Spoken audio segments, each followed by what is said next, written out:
Allahumma sholli ala sayyidina Muhammad. Ala Muhammad.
Upaya sini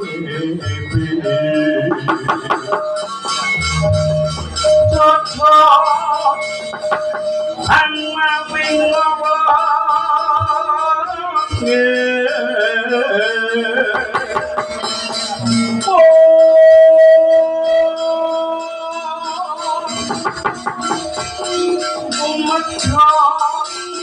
Kathane mati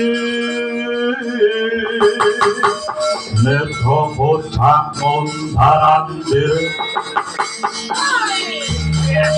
Hidupnya manyocokro Raupanam radha-radhanai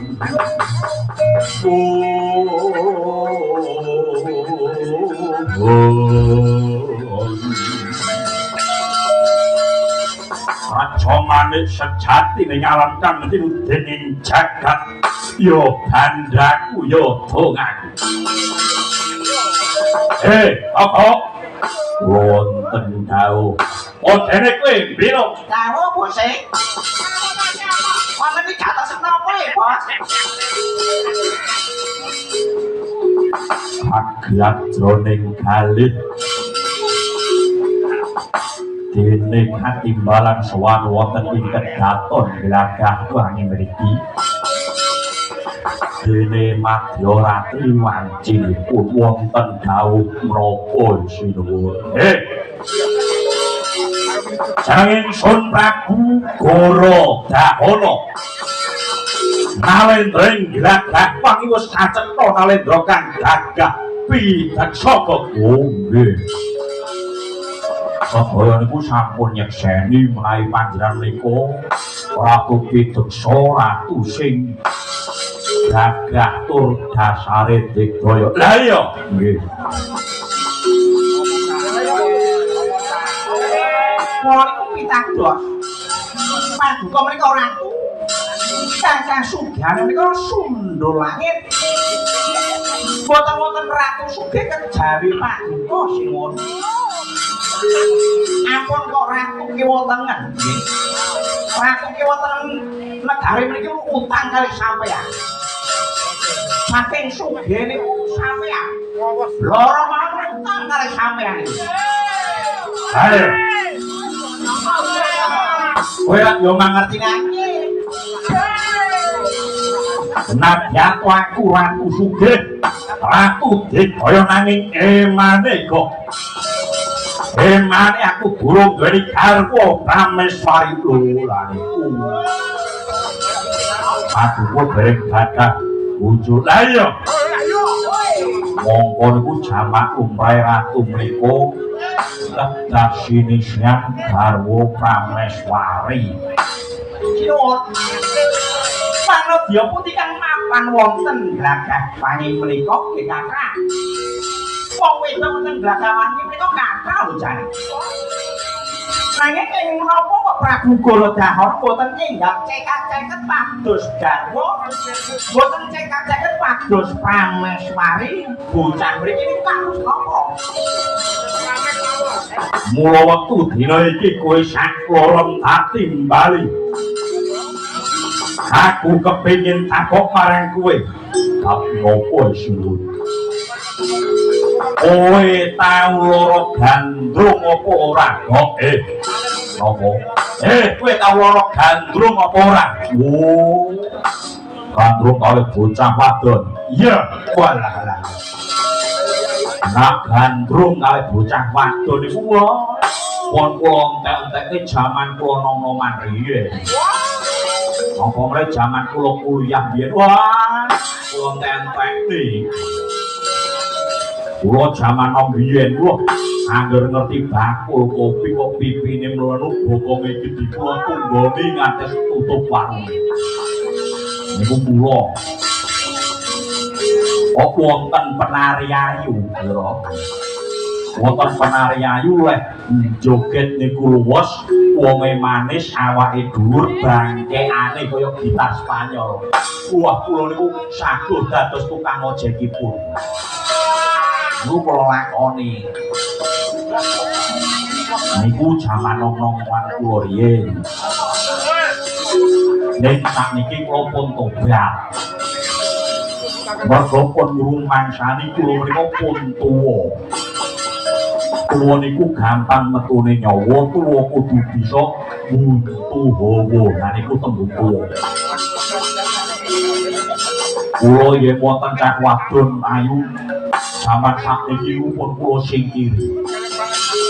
Menawi sakniki kula nggih gandrung ning gandrung kula menika gandrung bab kerukunan, gandrung bab katentreman niku gandrung kula alah dobel kok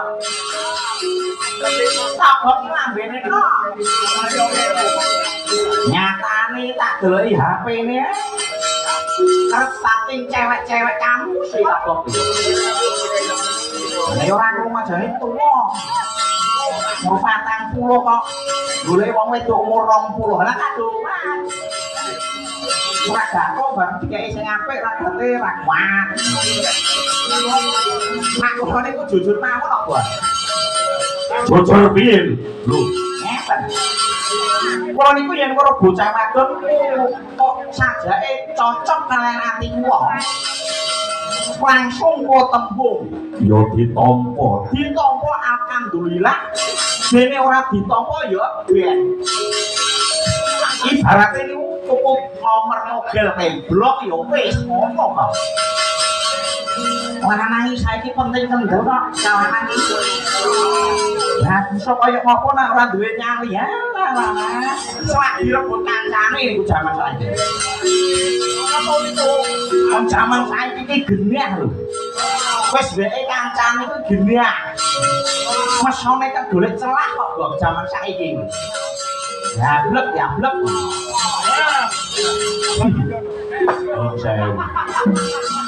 oh ampun bagas lambene bilung nak diteruske wis wong iki mboten plek lho wong bilung saiki lagi gumunjal-gumunjal nyuwun sewu lho babagan gandrung menapa paduka menika nembe gandrung kalian wanudya aku lagi gandrung kan wanudya kula menika nderek dingan mboten dangu malih lagak wangi mriki badhe kagungan prameswari lajeng putri saking pundi sira ngene sing tak gandrungi putri saka Madukara atmajane Raden Janaka kang aran Endang Pertiwa kawiwit dinten menapa anggenipun kenal kalian si Endang itu lah iya kok bose dhewe kaya kenal Endang bareng jane kenal konde kok si Endang kuwi iki apa yo aku janjane kok ati bose dhewe kaya yo tresnane tenanan ngene sroning pangimpen ana bocah wadon ngaku anak Madukara jenenge Endang Pertiwa Endang Pertiwa kepengin suwitana glagah wangi kene kepengin dadi garwa prameswariku mula wiwit saiki kok aku golek tawarta Madukara apa bener ana sing jenenge Endang Pertiwa jebule sawise tak goleki tumus sing dadi pangimpenku wiwit saka kuwi tansah gawang-gawang panggoning netra yen awan ora doyan mangan yen wengi ora bisa turu anane mung galingan karo wayange Endang Pertiwa cocok niku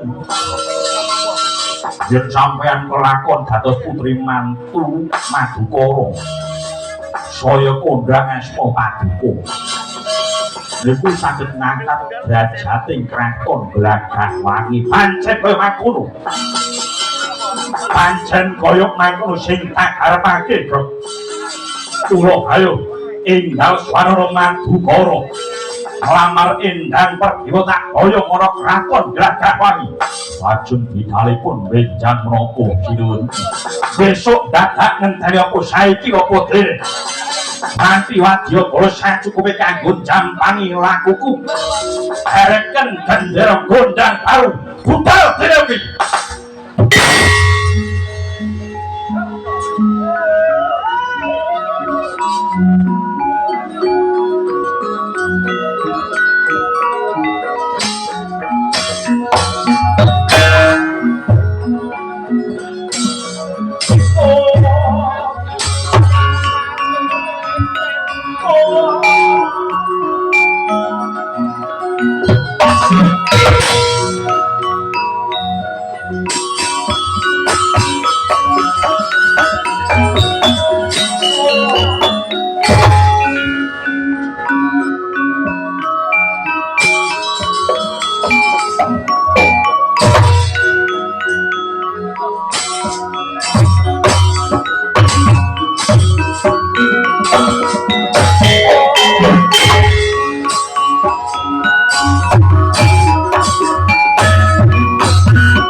sepiane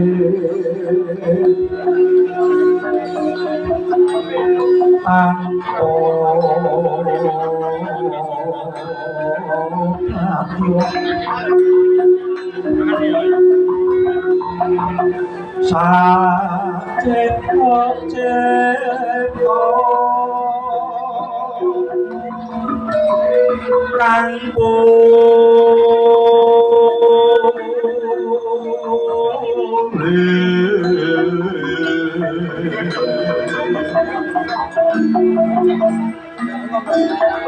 kang raton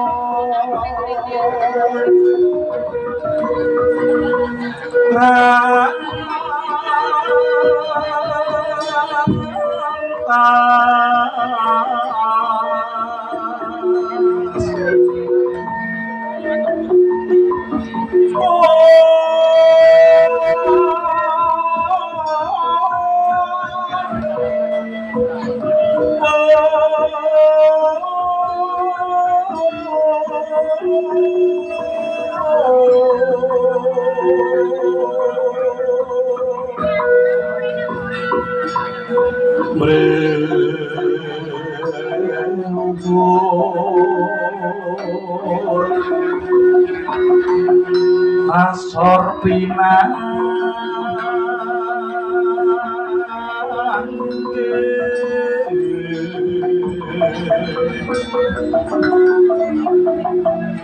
babandu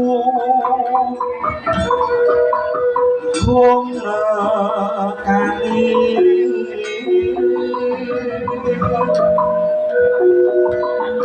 oh ngas ingkang istan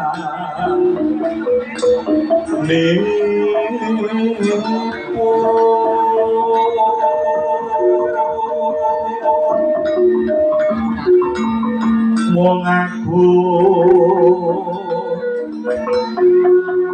mesku miro sutirang-tirang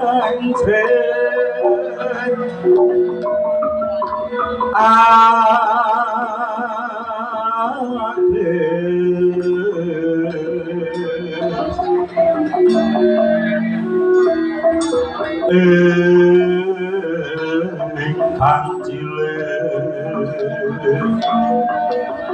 antoleh ing cilik iro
Sakron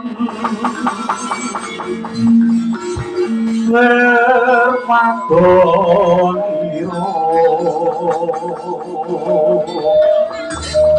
Pakawen saloko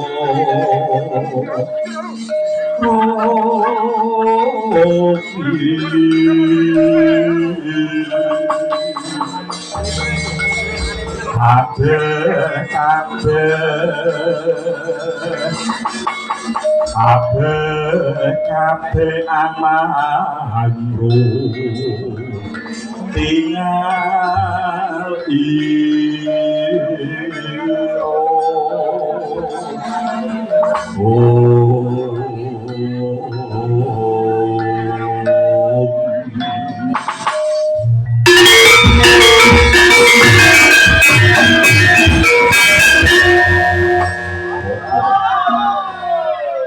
Bopo penemban Durno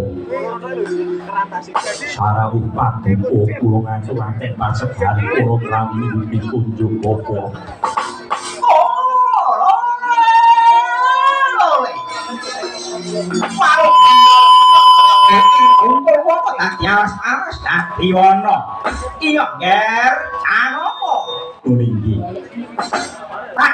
Dene jeneng sira ngaturake pambagi lawan pun bapa ger. Ora lewat pangestumu tanpa ana. Carapa? Kula nulingi.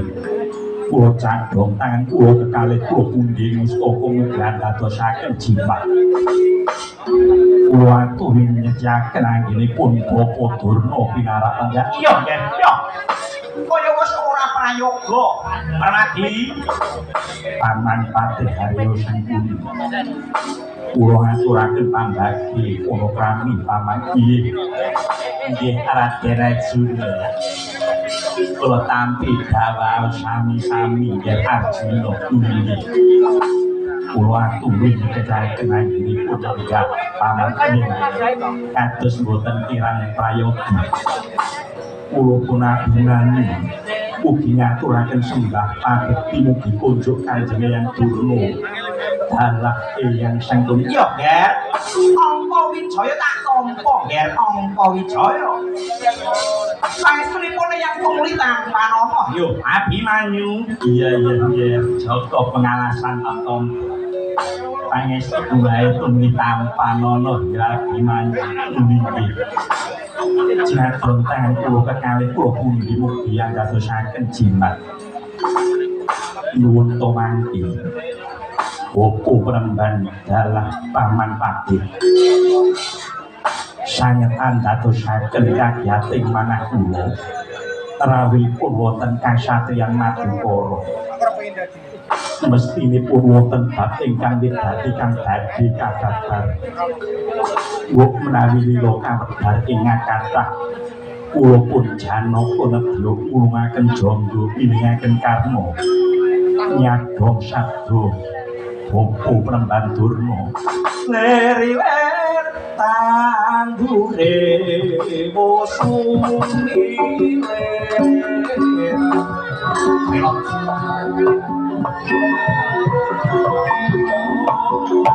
asa foto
aja kaget kang hati-hatimu yo Nger.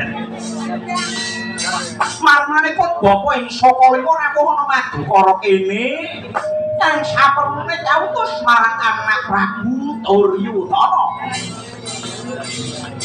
Wigatine yaiku kene nglamarake putrimu kang aran Si Pergiwa kang bakal didhawuhake marang putra ing Astina yaiku Si Lesmana Mandra Kumara.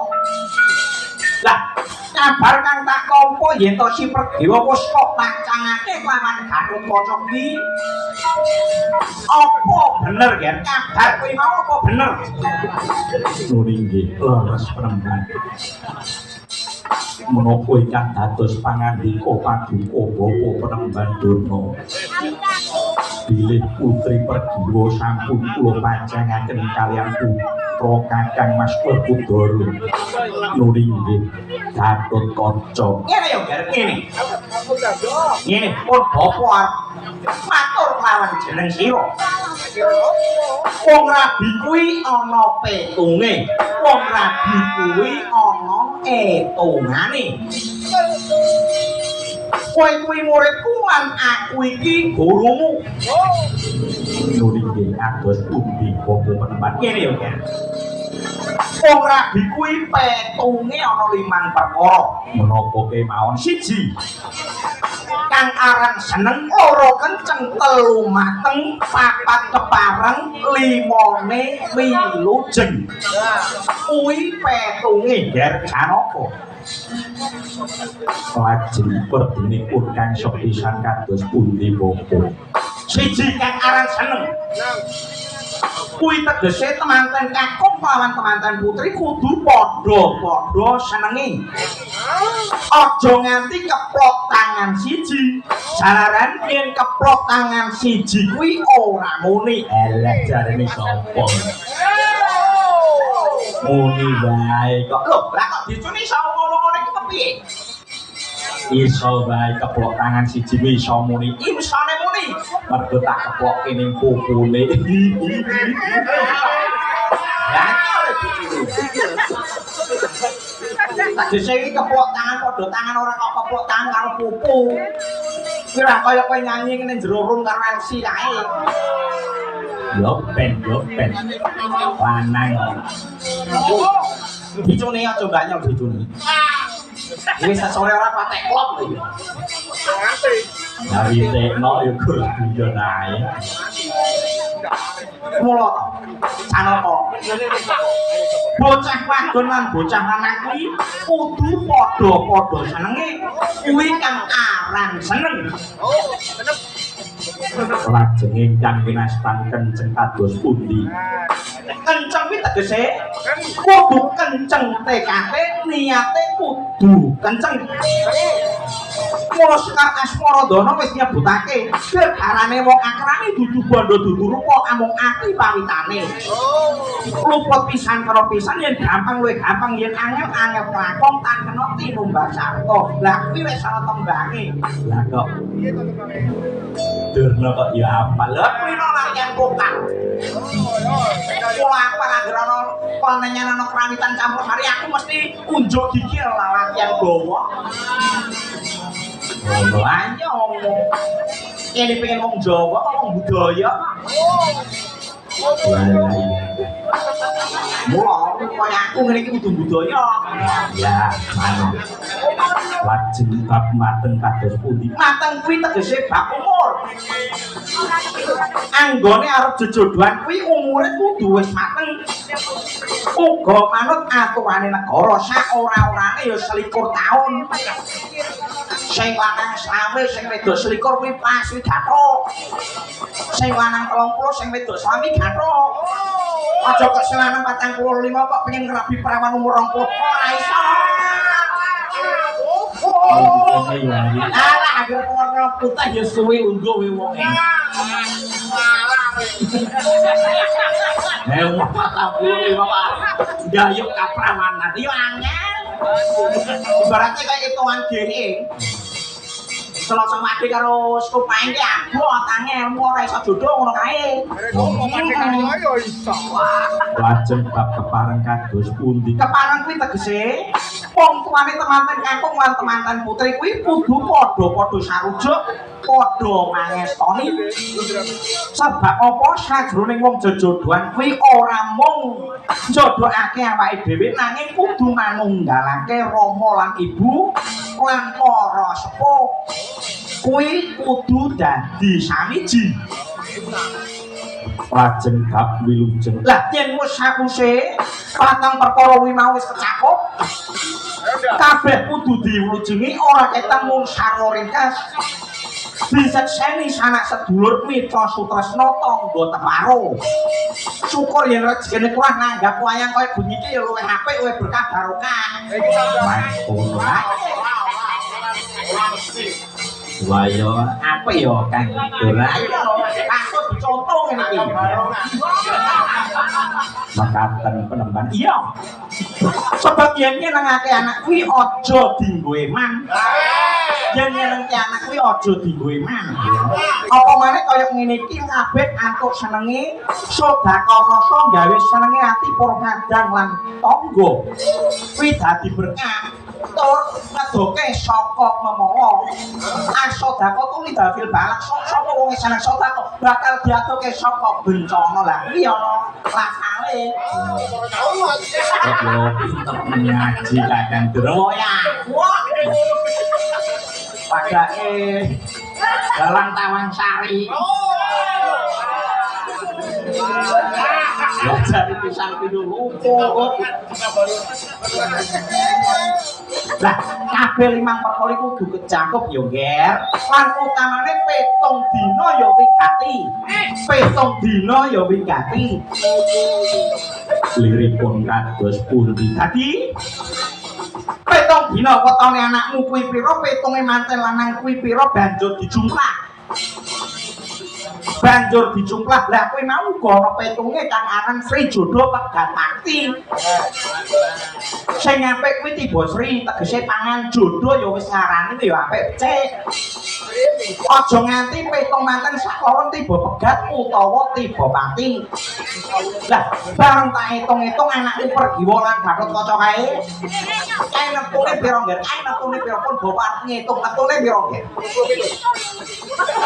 Pergiwa menika minggu legi dene Gatot Kaca menika Senin Paing. Lah minggu legi kae ya ora kleru 10 Senin Paing kae kuwi 13. Dijumlah dikungkung dadi 23. 23 disuda papat-papat turae 3. Lah kuwi kok yen tak hitung-hitung kok tibane pegat ora apik ya ora apik.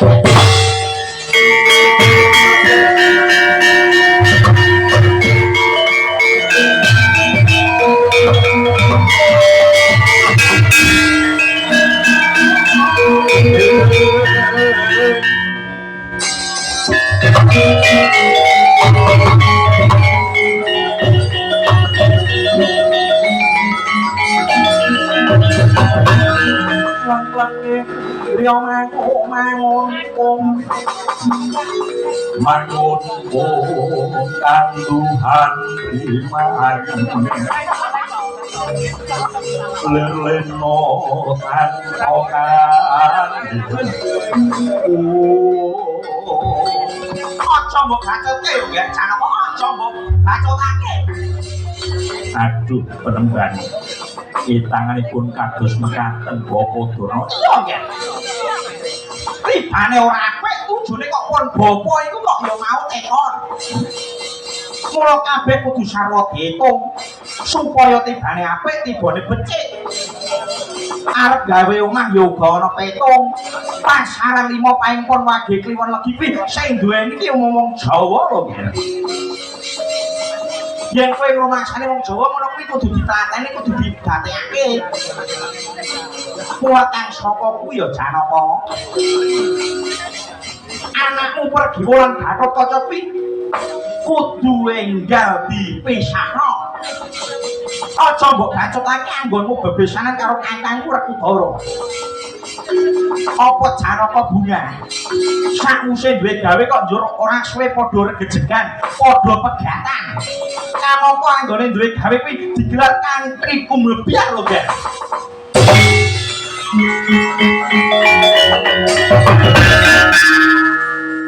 Nggih aduh penemban namung menawi anggen kula gadah damel urung kula lingsem penemban lho lah sebabe lingsem kuwi kepiye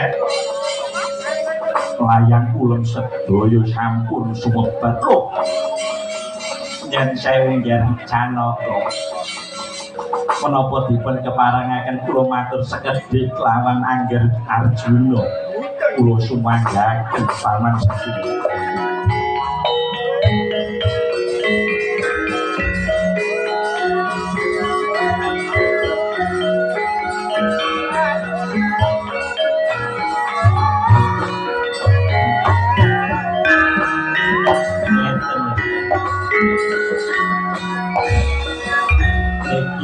golek yang sedaya menika padha slamet ora ana alangan tur Angger Janaka menika boten nandhang wirang digoleki carane nadyan ulem wis sumebar nanging Angger Janaka menika boten wirang caranipun kados pundi paman ngeten tetep duwe gawe mantu nggih to para tamu kang sami rawuh boten kecelit niku mantene lanang dipun ganti mawon kados pundi bukan sinten paman ngeten min sewu kula niki badhe matur umpami gendho perdiwa dipun dhawuhaken kalih Lesmana menika kados pundi petunge piye Kakang Durna petongane perdiwa kuwi 10 plus mono kae kemis kliwon yen ora kleru kae 16 jumlah dadine 26 turae loro tiba jodoh ya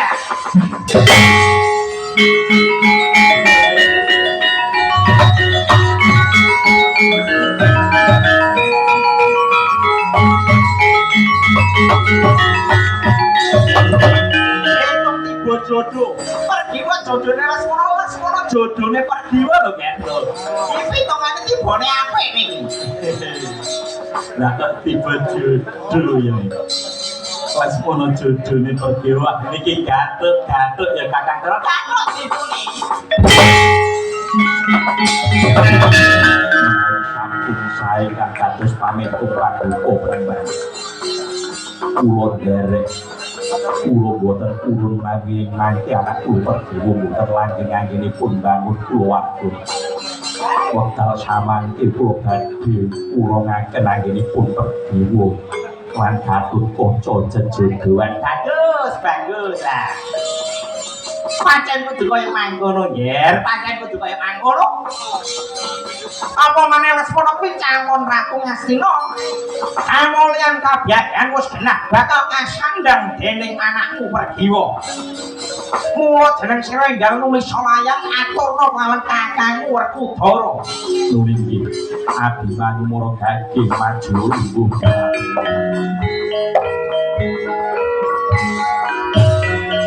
Ketika awan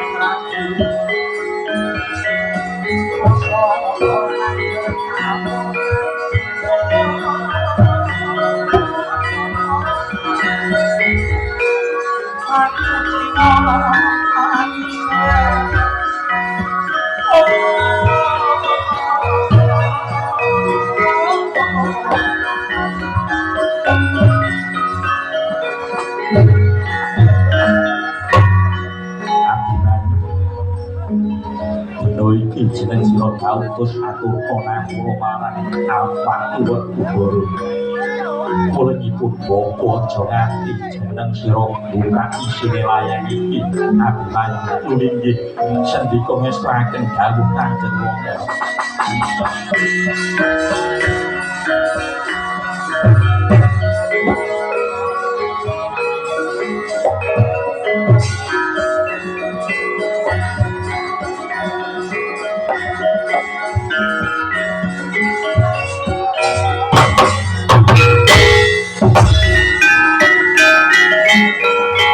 Rene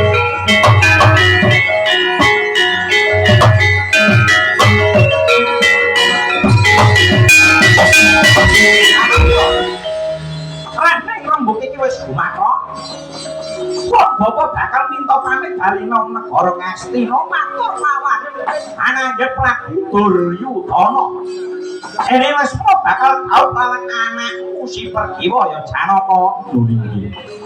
Nulinggih Bapak Penemban inggih nggih kula punugi nyuwun pamit ya nggih nulinggih. Nuwun Bapak Penemban Durna Dalak Paman Sengkuni. Ugi dawuhipun Pergiwa lan Lesmana menika mangya gangsal. Wonten alangan setunggal menapa lan mangya sesantining kamulyan Bapa.